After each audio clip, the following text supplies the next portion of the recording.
안녕하세요. 남스타입니다.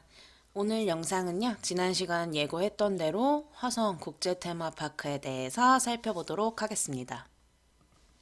신세계그룹 부회장인 정용진, 정용진 부회장 다들 아시죠? 그분도 이제 SNS, 별스타그램을 하고 있는데 어떤 사진이나 글을 올릴 때마다 매번 화제가 되고 있죠. 그 중에서 정영진 부회장이 별스타그램에 올렸던 것 중에 이렇게 놀이공원에 가서 놀이공원 왔음. 롤러코스터를 보면서 나에겐 높고도 멀고도 험한 길이다 라면서 인스타에 올렸던 사진이 화제가 된 적이 있습니다. 그 이유가 바로 신세계 프로퍼티가 우리나라에 새롭게 생길 테마파크 조성 사업자로 결정이 됐기 때문이죠. 거기가 어딘가요? 네, 바로 화성 송산그린시티 동축지구에 생겨날 화성 국제테마파크입니다. 화성 국제테마파크의 명칭은요, 스타포트입니다. 별과 항구의 합성어라고 하죠. 그래서 우리가 롯데월드, 에버랜드처럼 부르듯이 스타포트라는 이름의 새로운 세상에 없던 테마파크가 생겨날 예정입니다.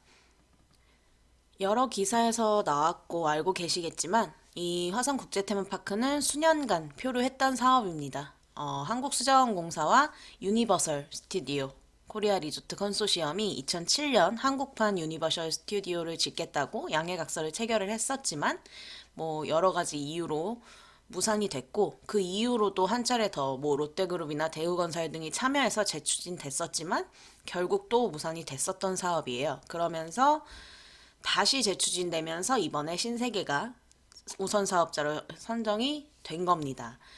그래서 지금도 염려하는 분들이 많아요. 그렇게 여러 차례 무산됐던 사업인데 이번에 정말 제대로 될까? 또 무산되는 일 없이 제대로 될 것인가에 대해서 염려하시는 분들이 많은데요. 뭐 2007년, 2012년 이렇게 두 차례 무산됐을 때의 화성 송산그린시티 주변의 모습은요. 정말 뭐 이렇다 할 접근성이 없는 깡시골이었습니다. 네, 그러니까 테마파크를 동축지구에 만들어 놓은들 뭐 헬기를 타고 갈 수는 없잖아요. 방문객들이. 그때 당시만 해도 정말 접근성이 제로인, 너무나 떨어지는 헬기 타고 들어가서 놀아야 될 정도의 입지였기 때문에 사업성이 나올 수가 없었던 겁니다. 그러니 당연히 무산될 수밖에 없었던 거고요. 하지만 지금은 달라졌죠. 이제 이런 다음이나 네이버 지도에도 화성국제테마파크, 2차 개장 30년 예정이라고 정확하게 고시가 되어 있고요. 그때와는 상황이 다릅니다. 국제 테마파크 역이 생기는 신안산선. 네, 알고 계시죠? 신안산선이 2024년에서 5년 정도면 개통을 하게 됩니다. 신안산선은 우리나라 고용 중심지와 연결되는 광역 교통망이고요. 그러고 나서 테마파크 1차 개장 예정이 26년도죠. 그러니까 톱니바퀴가 맞아 떨어진다는 표현을 제가 자주 하는데요. 그렇게 되어가고 있는 겁니다. 그리고 또 서해선 복선전철, 서해 축의 새로운 철도인 서해선 복선전철도 2년 뒤면 개통을 할 거고요. 이제 평택 시흥간고속도로도 개통이 되어 있고 제2외곽순환선의 일부 구간이라는 것도 아실 거고 77번 국도도 확장 새로 연결이 됐고 개통을 했죠. 그리고 동서 진입도로도 현재 개통이 되어 있는 상태입니다. 이제 해당 부지의 국제 테마파크 사업을 진행해도 될 시기가 온 겁니다. 왜? 접근성이 달라졌으니까요. 네, 예전과는 전혀 다른 접근성을 가진 입지가 되었기 때문에 이제는 사업 진행에 무리가 없을 것으로 판단이 되는 겁니다. 그러니까 신세계 같은 기업에서 4조 5천억 원이라는 어마어마한 돈을 투자해서 사업을 진행하는 겁니다. 사업성 안 나오면 신세계 같은 데서 붙을 이유가 없겠죠. 네, 자선 사업가들 아니잖아요. 그만큼 이 주변, 화성 송산그린시티 주변 접근성, 입지가 예전과는 다르다는 거죠. 그러니 우리나라 기획재정부에서도 2019년 6월에 경제활력대책회의에서 화성국제테마파크 조기 착공을 지원하겠다는 발표를 한 겁니다. 서해안 관광벨트의 핵심 거점 구축을 위해 화성 복합 테마파크 접근성 제고 및 인허가 절차를 신속하게 추진할 수 있게 나라에서 지원을 하겠다고 얘기를 했죠. 신안산선 실시 계획에 테마파크 역사를 확정 반영하고 개장 시기 2026년에 맞추어서 해당 구간 건설 완료를 추진하겠다. 그래서 개발 계획 변경 및 관광단지 지정 등 인허가 절차도 병행 추진해서 조속한 착공을 지원하겠다. 왜? 우리나라엔 체류형 관광지, 이런 대규모 관광지가 굉장히 부족한 게 현실입니다. 그렇기 때문에 서해안 관광벨트의 핵심 거점으로 만들기 위해서 국제 테마파크의 인허가 절차는 물론 조기 착공을 지원하겠다고 발표를 했던 겁니다. 이제 시기가 온 거예요. 그러면 이제 화성 국제 테마파크가 어떻게 조성되는 것인지에 대해서 간단하게 한번 살펴보도록 하겠습니다. 위치는요, 아시다시피 화성시 송산그린시티 내 동측 부지, 수자원공사 소유 부지에 들어가게 됩니다. 알고 계시죠? 세솔동 위치한 바로 옆에 지금은 아주 강활한 갈대밭입니다. 가보시면 정말 수도권에 이렇게 넓은 대지가 아직도 남아있었나 싶을 정도로 넓은 부지가 갈대밭으로 남아있는데, 해당 부지에 화성국제테마파크, 신세계에서 만드는 테마파크가 스타포트가 들어오게 됩니다. 사업자는 신세계 프로퍼티에서 90%, 신세계건설에서 10% 지분을 가지고 있는 신세계 프로퍼티 컨소시엄이 선정이 됐고요. 면적은 약 127만 평이라는 대규모 테마파크로 조성이 될 예정이며, 사업비는 약 4조 6천억 원의 사업비가 투입될 예정입니다. 127만 평 중에서요, 주 용도인 테마파크로 사용될 부지는 120만 제곱미터로 약 36만 평 정도가 되고요. 그 외에 호텔, 상가, 골프장, 주거단지 등 미니 신도시가 생긴다고 보시면 됩니다. 테마파크는 총 4가지 테마로 구성될 예정입니다. 이제 주라기 월드는 옆에 공룡알 화석지와 연계된 공룡 테마로 진행이 될 거고요. 그리고 첨단 기술을 구현해서 미래 도시를 경험할 수 있는 놀이시설들이 갖춰지는 어드벤처 월드, 그리고 온 가족이 같이 즐길 수 있는 워터파크인 퍼시픽 오디세이, 그리고 상상 속 동심이 살아나는 장난감 왕국을 그려낼 브릭 앤 토이 킹덤 키즈파크까지 총 4개의 테마로 구성될 예정이고요. 준공일이 각각 다 다른 거 보이시죠? 화성국제테마파크는 내년 착공 계획을 가지고 있고 1차 개장이 26년 예정되어 있고 2차 총 완공 계획이 2030년으로 계획이 되어 있습니다. 워낙에 큰 규모의 미니 신도시를 만드는 사업인 만큼 한 번에 개장하고 하질 않고 단계별로 진행이 될 예정입니다. 그리고 테마파크 외에 우리가 너무나 잘 알고 있는 복합 쇼핑몰 스타필드도 조성될 예정이고요. 스트리트형 테마파크 판매 시설이라 그래서 베네치아 빌리지, 그리고 아울렛, 그리고 아프리카 컨셉의 18홀 퍼블릭 골프장도 조성이 될 예정이고요. 호텔도 4, 6성급 천실 포함된 5곳이 생깁니다. 그래서 스타필드 호텔, 테마 호텔, 리조트 호텔, 아일랜드 호텔, 이렇게 컨셉이 다양한 여러 개의 호텔도 생겨날 예정입니다. 지금 신세계 국제 테마파크 추진 경위는요, 대충 이런 식으로 진행이 됐습니다.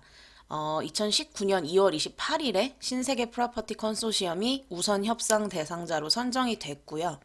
7월 30일 날 화성국제테마파크 투자 협약을 체결을 했습니다. 경기도 화성시, 수자원공사, 신세계 프로퍼티, 신세계건설 각 대표들이 모여서 투자 협약을 체결을 했고요. 이제 19년 12월 19일에 송산그린시티 개발계획 변경 승인 및 고시가 났고, 관보도 고시가 됐었고요. 포스팅 해드렸었죠. 그리고 4월 16일, 올해 4월 16일에 수자원공사와 신세계 컨소시엄 간 협약도 체결이 된 상태입니다. 이제 정말 또 무산되는 것 아니냐는 걱정은 안 하셔도 될 것 같습니다. 세상에 없던 테마파크가 생겨나게 될 화성 송산그린시티 국제 테마파크의 조감도입니다. 많이들 보셨을 거예요. 그래서 이것만 봐도 머릿속에 그림은 좀 그려지실 겁니다. 설명을 좀 드리면요. 여기 보이시는 요게 신안산선 국제 테마파크 역입니다. 그리고 요 아래로 보이는 곳이 바로 그 골프장 부지고요. 아파트들 막 올라가 있죠? 네, 송산그린시티 내에 현재 계획으로서는 유일한 역세권 아파트 단지가 될 곳입니다. 그리고 바로 이 나머지 부지들이 테마파크 4개의 테마로 지어질 테마파크 부지입니다. 이 안에 호텔, 스타필드, 아울렛 등 다양한 체류형 관광지가 생겨날 예정이고요. 여기 보이시는 이런 거는 이제 주차장이 되겠죠. 그래서 항상 토지 투자를 생각하시는 분들한테는 그림을 잘 그리셔야 된다고 말씀을 드리는데요. 지금 이렇게 물밑에 가라앉아 있던 땅이 수면 위로 드러나면서 송산그린시티 1700만 평이 개발되고 있는데, 그 중에 127만 평 부지에 이런 세상에 없던 테마파크가 조성이 될 예정입니다. 상상이 좀 되시나요? 이런 광활한 갈대밭 위에 이런 국제 테마파크 미니 신도시가 개발이 될 예정입니다. 어떻게 될 것 같으세요? 주변 지역이. 네. 상상해 보시면 됩니다. 이런 개발 사업이 지역 경제 활성화에 가져다 주는 효과는 바로 결국 수요, 인구의 유입입니다. 화성 국제 테마파크는요, 2026년 1차 개장을 하고 나서 연간 목표 방문객이 1,900만 명이고, 완공되고 전체 개장을 했을 경우 연간 3천만 명의 관광객 방문을 기대하고 있는 사업입니다. 그리고 이런 사업이 진행이 되면 뭐가 창출되죠? 네, 일자리입니다. 그래서 테마파크 조성으로 직접 고용 1.5만 명, 그리고 고용 유발 효과 11만 명을 예상하고 있고, 경제 효과로 70조 원이 예상되고 있는 사업입니다. 당연히 이런 사업이 화성 송산그린시티, 화성 서부생활권에 조성이 된다면 너무도 당연하게 호재로 작용할 수밖에 없는 사업입니다. 그렇기 때문에 많은 분들이 관심을 가지고 계신 거고요. 그리고 상가로 들어가는 곳 중에 우리가 너무 잘 알고 있는 스타필드가 있습니다. 이 스타필드가 부동산 시장에 가져다 주는 영향력은 아마 많은 분들 알고 계실 겁니다. 2017년도 기사인데요. 하남 스타필드 다 알고 계시죠? 1년 방문객 2,500만 명을 돌파했다는 게 2017년도 기사였습니다. 어마어마한 방문객이 하남 스타필드를 다녀갔죠. 그러면서 하남 스타필드 주변 아파트 단지들의 가격 상승이 있었다는 것 다 알고 계실 겁니다. 그러면서 하남시를 이어서 여러 군데 스타필드가 생겼죠. 그 중에서 부천에도 스타필드가 생겼는데요. 아예 기사가 났었습니다. 스타필드 입점 지역은 부동산 시장 활성화를 돕는다. 스타필드가 오픈하고 나서 집값 상승세가 뚜렷하다라는 기사가 날 정도로 스타필드 효과는 많은 분들이 알고 계시는 내용일 겁니다. 이 기사에서 뭐라고 언급을 했냐면요. 스타필드와 같은 대형 복합 쇼핑몰의 경우 계획 단계에서부터 입지 및 배후 수요 등 철저한 조사를 바탕으로 사업성이 입증된 지역에 들어선다. 그렇기 때문에 그 지역의 미래 가치를 보장받을 수 있다는 겁니다. 쇼핑몰 개장을 하면 후에는 유동인구가 급증하고 상주 인구가 늘어나면서 교통, 편의 등 주거환경 개선이 지속적으로 이뤄지는 경우가 많다. 이게 바로 꾸준한 주택 수요 유입으로 이어지며 집값 상승에도 큰 도움을 준다. 네. 아까 초반에도 말씀드렸지만 신세계 같은 대기업에서는요. 사업성이 나오지 않는 지역에는 절대 사업을 투자할 수 없습니다. 하지 않습니다. 그렇기 때문에 그 지역의 미래 가치를 보고 들어가는 거죠. 근데 신세계에서 화성 송산그린시티에 4조 6천억이라는 기업의 사활을 걸 만한 투자금을 투자한다고 발표를 한 겁니다. 입지가 증명이 된 겁니다. 이 정도면. 그리고 그 안에 스타필드가 또 조성될 예정이죠. 그러면서 국제 테마파크 역 그리고 역세권 주거단지에 대한 관심이 높은 겁니다. 부동산 가치는 결국 수요가 결정하는 겁니다. 수요가 많을 조건을 가지고 있는 입지라는 것이 너무나 명확하기 때문에 앞으로 화성 송산그린시티는 물론 주변 지역의 가치는 지금과는 전혀 다른 천지개벽이 날 곳이 될 겁니다. 뭐 테마파크 하나 생기는 게 뭐 그리 대단하겠어? 라고 생각하시는 분들을 위해서 좀 더 구체적으로 비교를 한번 해볼게요. 우리나라 테마파크 하면 딱 두 군데 떠오르실 겁니다. 대표적으로. 어디죠? 롯데월드, 에버랜드 아닌가요? 네, 아마 우리나라 국민이라면 롯데월드, 에버랜드 안 가보신 분들 없으실 것 같아요. 다 누구나 한 번쯤, 친구들과, 가족들과, 연인과 함께 가서 맛있는 것도 먹고, 인형 모자도 써보고, 풍선도 사보고, 캐릭터 인형도 사보고, 노래도 들으면서 신나게 놀았던 곳 중에 하나일 거라고 생각을 합니다. 롯데월드랑 에버랜드는요, 우리나라에서만 유명한 테마파크가 아닙니다. 전 세계 탑 25위 안에 드는 테마파크입니다. 16위가 롯데월드였고요. 17위가 에버랜드였습니다. 1위가 어디냐면 디즈니월드입니다. 미국 디즈니월드가 전 세계 테마파크 1위고요. 2위도 디즈니랜드, 3위가 도쿄 디즈니랜드, 4위가 유니버설 스튜디오 재팬이었습니다. 그래서 화성국제 테마파크 조성이 우리나라 롯데월드 에버랜드와의 싸움이 아니고 디즈니랜드, 유니버셜 스튜디오 같은 전 세계적인 테마파크와의 경쟁에서 밀리지 않아야 된다고 많은 전문가들이 얘기를 하죠. 사실 롯데월드 에버랜드는 이제 안 가본 사람이 없을 만큼 우리나라에서는 사실 새로운 테마파크는 아니죠. 거기에서 이제 화성국제테마파크, 스타포트의 새로운 신선한 테마파크가 조성될 예정이기 때문에 많은 분들이 기대를 하고 계신 것 같아요. 롯데월드, 잠실, 롯데의 도시죠. 원래 롯데월드 처음 이제 건설될 당시의 모습입니다.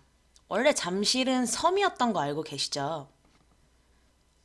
이렇게 지금 여기가 이제 롯데월드 있는 부지 쪽이고요. 보시다시피 이렇게 하천으로 둘러싸여 있던 섬이었던 곳입니다. 잠실은. 신천강, 송파강처럼 이런 강이 둘러싸고 있던 곳인데 이제 매립되면서 지금의 잠실이 생겨났고 그 위로 잠실나루역, 잠실역, 세내역, 종합운동장역 2호선이라는 교통망이 생기면서 지금의 잠실이 된 거죠. 해당 사진이 1960년대 이제 잠실의 모습입니다. 정말 백사장 뻘, 장화 없인 들어갈 수 없던 지역이 잠실이었어요. 그랬던 곳이 지금은 빽빽한 고층 아파트가 가득한 그리고 꿈과 환상의 신비의 나라가 있는 롯데월드가 있는 대도시로 탈바꿈이 된 겁니다. 그래서 토지 투자에 접근하실 때는요, 현재의 모습으로 미래 가치를 판단하시면 안 되겠죠. 이렇게 갯벌이고 백사장이던 곳이 이렇게 될 수 있다는 상상을 하셔야 제대로 된 투자를 하실 수 있는 겁니다. 화성국제테마파크도 지금은 정말 넓은 갈대밭에 불과하지만 그 위에 이런 미니 신도시가 생겨난다면 어떻게 바뀔지 상상을 한번 해보시라는 거죠. 면적으로 비교를 해드리면 화성국제테마파크가 얼마나 큰 규모로 개발된다는 걸 좀 실감을 하실 수 있을 거예요. 우리가 잘 알고 있는 롯데월드의 대지 면적이 12만 8천 제곱미터 정도 됩니다. 그게 평으로 따지면요 3만 9천 평 정도입니다. 근데 화성국제테마파크는 약 127만 평 대지 면적에 개발되는 사업입니다. 거의 32배 가까운 면적입니다. 엄청나죠? 엄청난 겁니다. 그리고 에버랜드 대지 면적의 3배입니다. 롯데월드는 사실 엄청나게 넓은 테마파크는 아니기 때문에 하루에도 얼마든지 다 놀고 즐기고 올 수 있는데요. 에버랜드만 해도 하루 동안 에버랜드 전체를 꼼꼼하게 다 돌아다니면서 놀려면 엄청난 체력이 필요합니다. 힘들어요, 굉장히. 해보셔서 아시겠지만. 근데 그 면적의 3배 되는 부지에 화성국제테마파크, 스타포트가 조성이 될 예정입니다. 그러니 체류형 관광지로 복합 개발을 할 수밖에 없겠죠. 롯데월드나 에버랜드는 우리가 평소에도 나 에버랜드 가서 2박 3일 자고 올 거야 라고 말씀하시는 분들은 별로 없잖아요.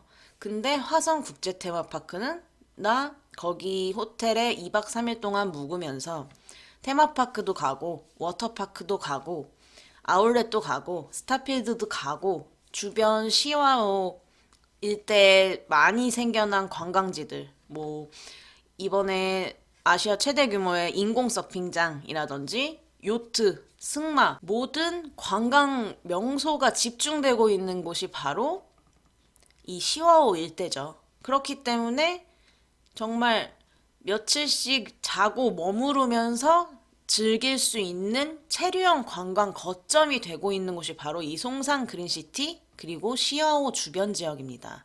이것도 다 당연히 우리나라 상위 개발 계획에 이미 계획되어 있던 일이고요. 왜?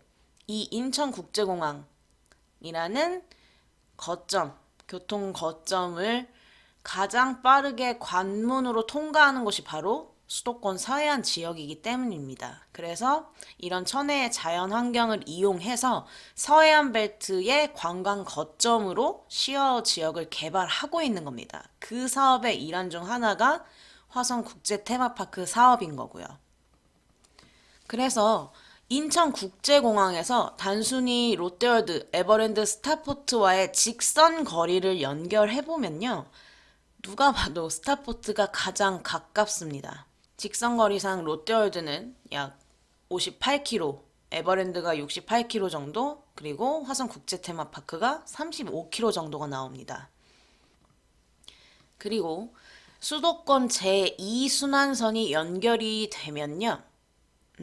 이렇게 대충 수도권 제2순환선이 이렇게 간다고 그려놨고 보시면 인천국제공항에서요. 고속도로로 한 방에 화성국제테마파크가 있는 송산그린시티, 송산마도아이시까지 진입이 가능해집니다. 테마파크는 관광사업입니다. 우리나라 관광객 유치도 중요하겠지만 해외 관광객 유치도 굉장히 중요한 부분이죠. 그렇기 때문에 인천국제공항 같은 관광객을 유입할 수 있는 교통 거점과 가까운 입지에 있다는 건 굉장한 메리트인 겁니다. 이렇게 화성국제테마파크가 워낙 입지적인 측면이나 미래 가치적인 측면에서 뛰어나기 때문에 많은 분들의 관심이 쏠리고 있는데요. 그 와중에 그런 얘기를 하시는 분들이 있어요. 에버랜드랑 다를 게 뭐가 있냐는 거죠. 에버랜드 조성되면서 해당 에버랜드 주변 지역도 지금 다 자연 녹지지역, 네, 개발 제한 구역입니다. 그쵸? 근데 에버랜드 같은 대규모 테마파크 생긴다고 해서 주변에 투자 많이 했었습니다. 알고 계실 겁니다. 근데 개발 하나도 안 됐다는 거죠. 지금 보시면 에버랜드 주변은 아직도 그냥 논이고 밭이고 비닐하우스인 곳으로 남아있죠. 그래서 화성국제테마파크가 좋은 호재인 건 알겠으나 에버랜드만 봐도 에버랜드 생겼다고 주변 지역에 뭔가 큰 변화가 생기지 않았다. 화성국제테마파크라고 뭐 별거 다른 게 있겠냐. 화성국제테마파크 주변 지역도 아시다시피 다 자연 녹지 지역, 개발 제한구역 상태이기 때문에 에버랜드 사례와 비교를 하시는 분들이 많습니다. 근데 정말 다른 가치를 지니고 있는 곳입니다.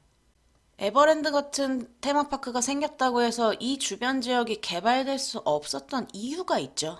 수요가 있고 인구 유입이 꾸준해야 그 주변 지역의 가치가 변하고 개발이 일어날 수 있는 겁니다. 근데 에버랜드는 체류형 관광지도 아닐 뿐더러 가장 중요한 거, 파급력 있는 광역교통망이 들어가지 않았습니다.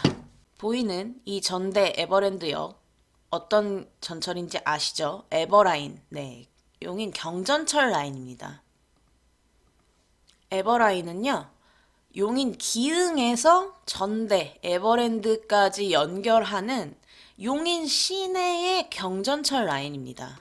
파급력 있는 교통망이라고 할 수는 없는 라인인 거예요. 그냥 용인 시내, 용인 시민들을 위한 경전철 라인 정도인 거죠. 그렇기 때문에 인구 유입에 가장 필요하고 좋은 조건이 뭔가요?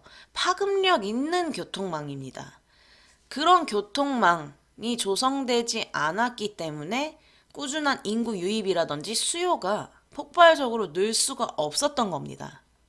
이해되시나요? 하지만 화성 송산그린시티 동측지구에 조성될 스타포트 화성국제 테마파크는 상황이 다릅니다. 왜? 신안산선이 연계되는 곳입니다. 신안산선은요, 우리나라 고용 중심지 여의도 서울역과 연계되는 광역교통망입니다. 수도권 서남부 지역, 상대적으로 교통이 열악했던 지역에 서울 고용 중심지와 연결되는 파급력 있는 광역교통망이 생겨나고 있는 거고, 신안산선 개통이 2024년 5년 정도면 완료가 될 예정이죠. 그 신안산선이라는 광역교통망이 국제 테마파크, 화성 국제 테마파크에 들어오기 때문에 에버랜드 상황과는 전혀 다른 상황인 거를 분명히 인지를 하시고 접근하셔야 하는 겁니다. 이해되시죠? 과정이 같으면 결과도 같습니다. 파급력 있는 교통망이 들어가고 미니 신도시급의 대규모 롯데월드의 32배, 에버랜드의 3배 면적의 국제 테마파크가 생겨나는 이곳.